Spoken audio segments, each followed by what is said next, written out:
विराट परिषदेच्या विचारमंचावरील सर्व मान्यवर आणि आजच्या या विचारमंचाच्या पाठीशी ठामपणाने उभं राहिलेला विचारमंचासमोरचा सगळा विशाल जनसमुदाय, सर्वांना जय भीम. आपल्या सगळ्यांना माहिती आहे की 1998 पासून भारिप बहुजन महासंघाने सातत्याने 25 डिसेंबर भारतीय स्त्रीमुक्ती दिन साजरा करायला सुरुवात केली होती. आणि त्यावेळेला अशी आपण एक खणखणीत भूमिका घेऊन उभं होतो की ज्या एका मनुस्मृतीच्या दहनाने इथल्या तमाम शोषितांना, दलितांना, स्त्रियांना आणि इथल्या मधुवादी व्यवस्थेने ज्यांना ज्यांना माणूस म्हणून जगण्याचा अधिकार नाकारला होता त्या सर्वांच्या मुक्तीचा प्रवास हा आपण मनुस्मृती दहन करून गेला होता. आणि म्हणूनच खऱ्या अर्थाने आमचा मुक्ती दिन हा आम्ही ज्या दिवशी मनुस्मृती जाळली गेली तोच आम्ही खऱ्या अर्थाने भारतीय स्त्रियांचा मुक्ती दिन मानतो. आपल्या सगळ्यांना 25 डिसेंबर 1927ला बाबासाहेबांनी महाडला मनुस्मृती जाळली होती. तो दिवस आपल्या सगळ्यांच्या लक्षात आहे. पण खूप कमी लोकांना अजून एक 25 डिसेंबरचा इतिहासाचा महत्वाचा क्षण माहिती नाही. तो म्हणजे 1873 साली सावित्रीबाई फुलेंनी पहिला सत्यशोधक पद्धतीचा विवाह हा पुणे इथे लावला होता.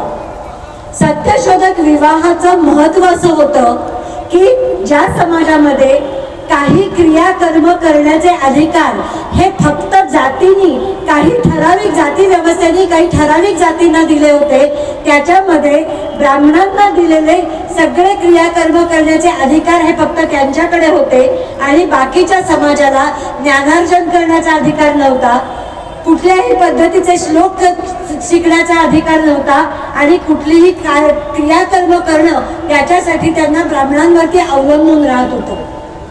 सत्यशोधक लग्नामध्ये पहिल्यांदा ही प्रथा मोडली गेली. बहुजन समाजातली लोक स्वतःची स्वतः लग्न लावू शकतात आणि केवळ स्वतःची स्वतः लग्न लावत नाहीत तर सत्यशोधक विवाह पद्धतीमधले ज्या काही एकमेकांच्यासाठी घेतलेल्या शपथा होत्या त्या स्त्री आणि पुरुष या दोघांकरताही समानतेच्या पायावर नेणाऱ्या आणि एकसारख्या शपथा होत्या आणि तिथून एका अर्थाने सगळ्या समतेच्या प्रवाहाला आपली सुरुवात झाली. आणि म्हणूनच एका बाजूला मनुस्मृती दहन दिवस हा भारतीय स्त्रियांचा मुक्ती दिन आणि ज्योतिबा फुले आणि सावित्रीबाई यांच्यापासून स्त्रीमुक्ती चळवळीची सुरुवात झाली असे आपण सगळेच जण मानतो. बाबासाहेबांनी मनुस्मृती दहनापासून केलेला स्त्रियांच्या मुक्तीचा प्रवास हा पुढच्या टप्प्यामध्ये संविधानापर्यंत पोहोचला आणि सर्व प्रकारची विषमता, मग त्याच्या जातीवरती आधारित असेल किंवा स्त्री पुरुष विषमता असेल, या सर्व प्रकारची विषमता संविधानाने संपवली आणि सर्वार्थाने सर्व अधिकार सर्व समाजाला बहाल केले. आज ही गोष्ट मला महत्वाची अशासाठी वाटते की सातत्याने आपण 1998 पासून ही भूमिका मांडतो आहोत की जाती अंताची लढाई आणि स्त्री मुक्तीची लढाई ही बरोबर जावी लागेल. कारण संपूर्ण जाती व्यवस्था ही स्त्रियांच्या बंधनावरती ठेवलेली आहे. बाबासाहेबांचा जो प्रसिद्ध लेख होता, संशोधन लेख होता एक्झोगॅमी आणि एंडोगॅमीवरती, त्याच्यामध्ये त्यांनी हे खूप स्पष्ट केलेलं आहे की जोपर्यंत स्त्रियांच्या वरती बंधनं येत नाहीत, त्यांना बंदिस्त केलं जात नाही, तोपर्यंत जाती व्यवस्था अशीच बळकटपणे टिकून राहील. आणि म्हणूनच एका अर्थाने हिंदू कोड बिल जेव्हा त्यांनी मांडलं तेव्हा त्या हिंदू कोड बिल मधनं अनेक गोष्टींची मोकळी भारतीय स्त्रियांना मिळाली.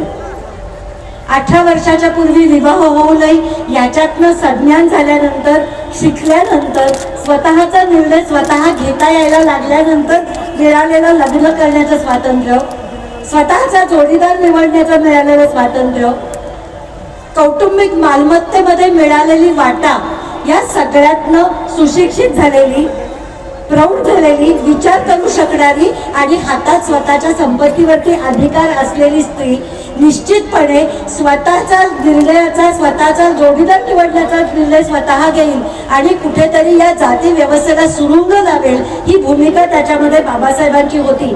आणि म्हणूनच त्यांनी आंतरजातीय विवाह हा जाती अंताच्या सगळ्या प्रवासाचा एक महत्त्वाचा भाग भरला होता. आता जेव्हा तरुण स्त्रियांशी मी बोलत असते, वर्गामध्ये हे विषय शिकवत असतो, त्यावेळेला अनेक मुलींना प्रश्न पडतो की जोडीदार निवडण्याचं स्वातंत्र्य, संपत्तीत वाटा मिळणं, 18 लग्नाचं वय, घटस्फोटाचा अधिकार, या सगळ्यामध्ये एवढं काही. पण त्यावेळच्या संसदेमध्ये बसलेल्या सगळ्या मनुवादी विचारसरणीच्या लोकांना हे पक्क माहिती होतं की जर आज भारतीय स्त्रियांना हे अधिकार मिळाले तर इथली अनेक वर्ष जपलेली जातीची व्यवस्था खोडून काढली जाईल. आणि म्हणूनच त्यावेळेला पराकोटीचा विरोध त्याला झालेला होता. आणि बाबासाहेबांनी कायदेमंत्री पदाची जी काही राजीनामा दिला त्यातल्या अनेक कारणांपैकी हे एक महत्त्वाचं कारण होतं. आपण सातत्याने मनुस्मृती दहन हा शासकीय पातळीवरती भारतीय स्त्रीमुक्ती दिन मानला जावा हे मानत होतो. ही मांडणी एका बाजूला राजकीय पटलावरती रेटली जात असताना इथल्या महाराष्ट्र सरकारने 3 जानेवारी हा महिला दिवस जाहीर केला.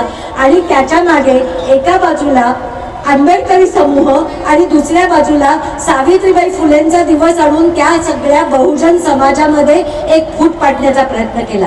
आजची सभा लाईव्ह चालू आहे आणि त्याच्यातनं तमाम महाराष्ट्र हे बघतोय की आजच्या मनुस्मृती दहन सभेच्या विचारमंचावरती सर्व समाजाचे प्रतिनिधी हजर आहेत आणि ते असं सांगतायत की मनुस्मृती दहन दिवस हा आम्ही आमचा मुक्ती दिन मानतो. मनुस्मृती दहनाने एकाच वेळेला जाती अंताच्या प्रवासाला सुरुवात केली आणि त्याच वेळेला स्त्रीमुक्तीच्या प्रवासाला सुरुवात केली.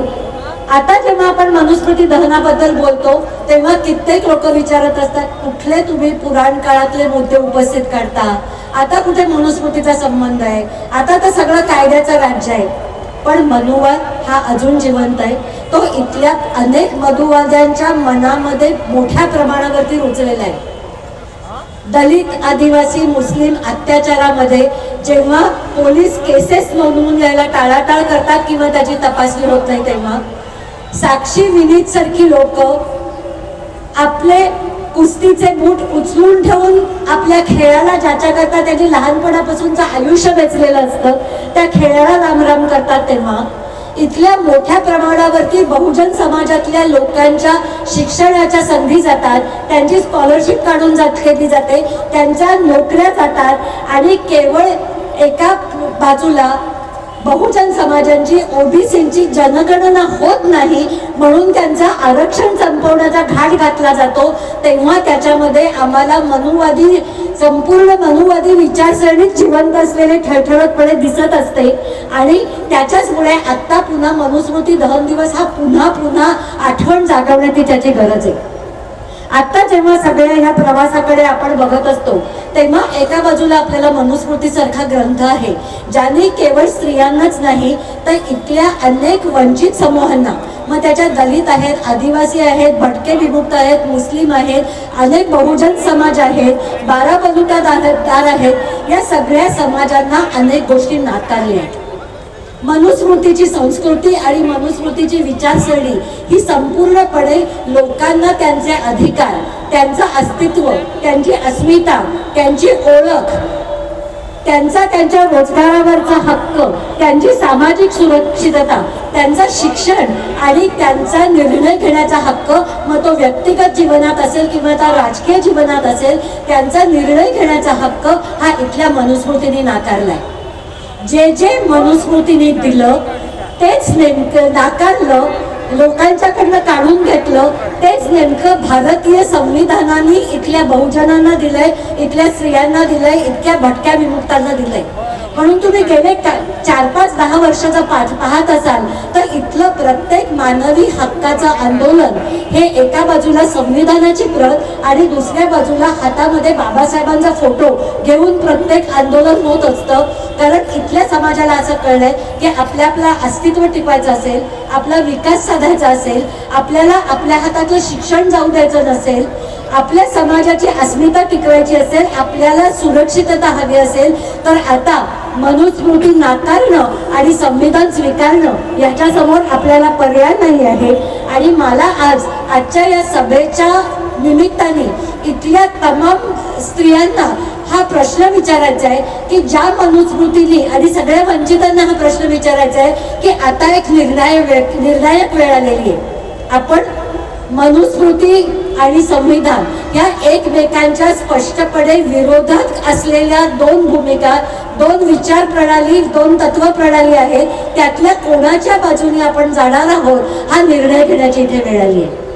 माझी तुम्हाला सगळ्यांना विनंती आहे की ज्या एका आगीमध्ये 1927 साली महाडला बाबासाहेबांनी मनुस्मृती जाळली, ती आग जर विझू दिली तर आपलं आयुष्य बर्बाद झाल्याशिवाय राहणार नाही. त्यामुळे आता आपण हा निर्णय करायचा आहे की बाबासाहेबांनी ज्या आगीमध्ये मनुस्मृती जाळली ती आम्ही विझू देणार नाही आहोत. ती आग आमच्या प्रत्येकाच्या मनामध्ये, आमच्या प्रत्येकाच्या विचारामध्ये आणि आमच्या प्रत्येकाच्या कृतीमध्ये धगधगत राहणार आहे. त्या आगीत आम्ही जाळणारो इथली मनुवादी संस्कृती आणि ती मनुवादी संस्कृती पुन्हा वर आणून बघणारी मनुची पिल्लावळ जाळण्यासाठी आम्ही त्या आगीचा वापर करणार आहोत. आणि जोपर्यंत मनुवाद आम्ही इथे जाळत नाही तोपर्यंत आम्ही ही आग विझू देणार नाही. ही प्रतिज्ञा आजच्या निमित्ताने आपण सगळ्यांनी करायची आहे. जय भीम, जय भारत.